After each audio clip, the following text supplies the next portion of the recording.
Bonjour et bienvenue sur Le Bon Livre. Aujourd'hui, je vais vous parler du défi que je me suis lancé pour cette année et les années à venir, c'est-à-dire lire tous les pays du monde ou un tour du monde en 198 livres. J'en ai déjà parlé un petit peu dans ma précédente vidéo où j'expliquais quels sont les 5 défis que je me suis lancé pour 2025. Et je vais vous en parler maintenant un peu plus, enfin de ce défi spécifique, à savoir la lecture de tous les pays du monde. Si vous avez vu la précédente vidéo, vous savez qu'en 2025, je ne m'attaque qu'à l'Europe, c'est-à-dire, si j'ai bien compté, 51 États, 51 pays et donc 51 livres. Et le tour du monde total sera terminé, je ne sais quand, mais dans plusieurs années, je suppose, puisque j'ai choisi de lire un livre par pays du monde et que j'ai compté 198 pays en incluant le Kosovo et Taïwan, qui ne sont pas officiellement reconnus par tous les États des Nations Unies, mais que j'ai décidé d'intégrer quand même à la liste.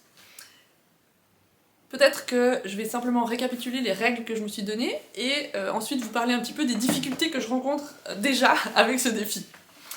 Quelles sont les règles et quels sont mes objectifs, pourquoi je me lance ce défi? Donc d'abord, les règles commencent simplement par je dois lire un roman pour chaque pays du monde et quelques critères s'ajoutent à cela.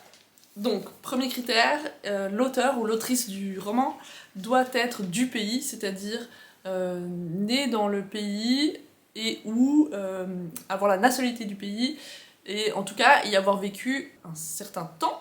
Le livre doit être écrit dans la langue du pays ou dans l'une des langues du pays si c'est un pays à plusieurs langues officielles et donc il doit aussi être traduit en français parce que je vais lire tous ces livres en français et là il y a une difficulté dont je vous parlerai tout à l'heure. J'aimerais que ce soit des romans contemporains, c'est-à-dire qui datent du XXe ou du XXIe siècle.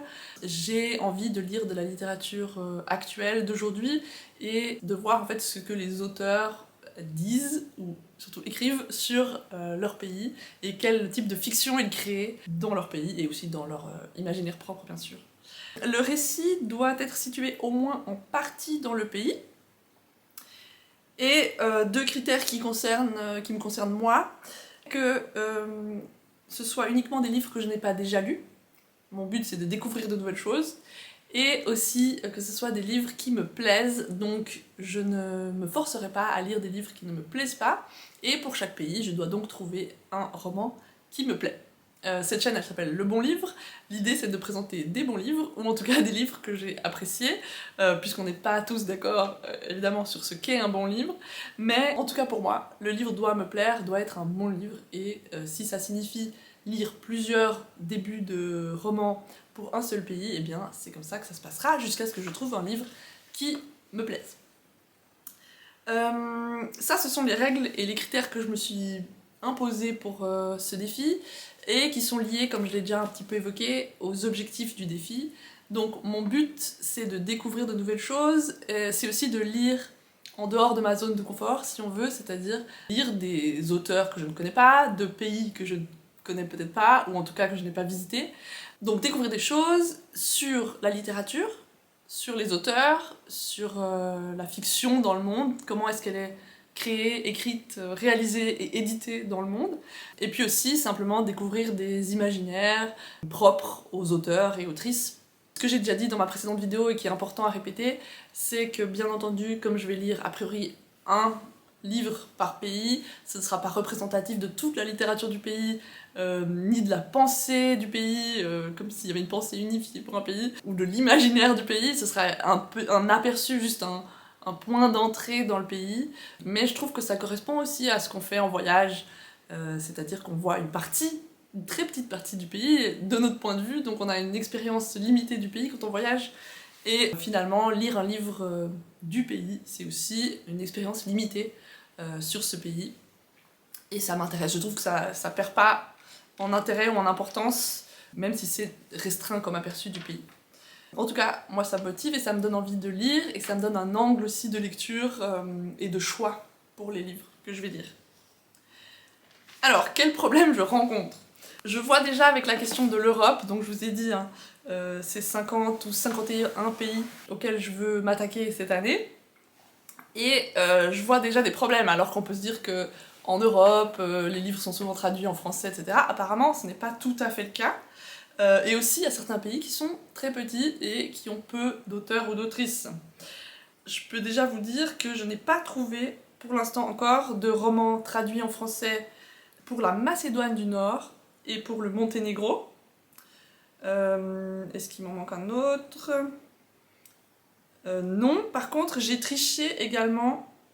Ah oui, il m'en manque un aussi pour Saint-Marin, très petit état, qui parle italien, à ma connaissance. Donc j'ai trouvé une autrice, mais j'ai pas trouvé de traduction de ses œuvres. Donc si vous avez une idée d'ouvrage traduit en français, un roman de Saint-Marin, du Monténégro ou de Macédoine du Nord, faites-moi signe. C'est intéressant, c'est des pays en M, je ne sais pas.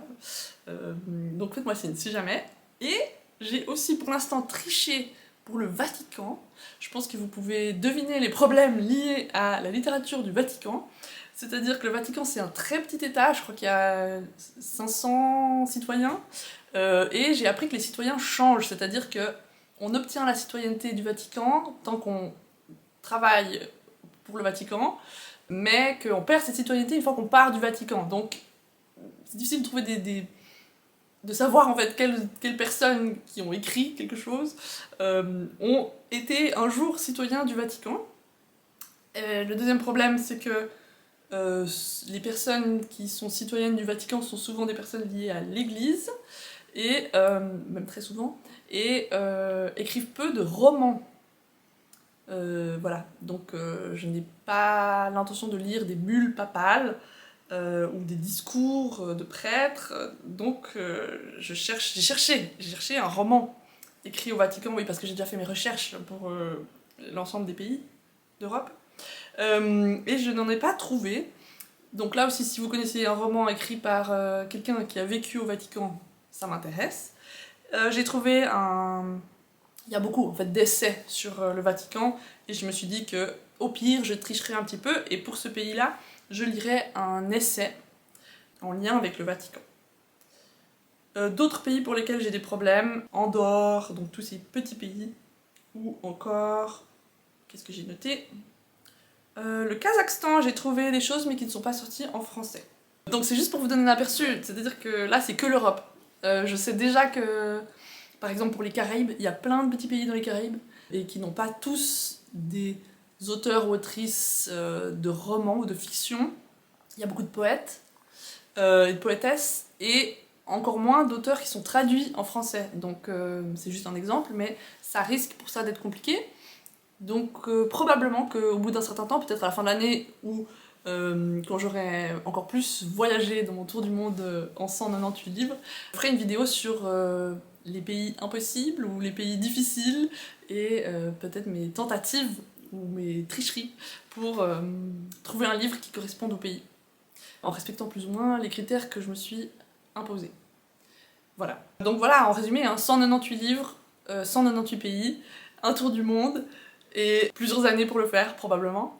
Je me réjouis, je trouve que c'est chouette. Là, petit spoiler, j'ai déjà lu pour la France, l'Angleterre et la Suède, et ben voilà, je me réjouis de la suite, de découvrir de nouvelles choses, de découvrir de nouveaux auteurs, et certainement d'être inspirée par voilà, les expériences, les écritures, les imaginaires de tous ces auteurs. Donc on en reparle bientôt quand je ferai un petit bilan sur l'avancée de mes lectures. Merci d'avoir regardé cette vidéo. Si vous avez des idées, des suggestions, des propositions, dites-les moi, partagez-les en commentaire, et on en discute. Voilà, merci, bonne journée, bye.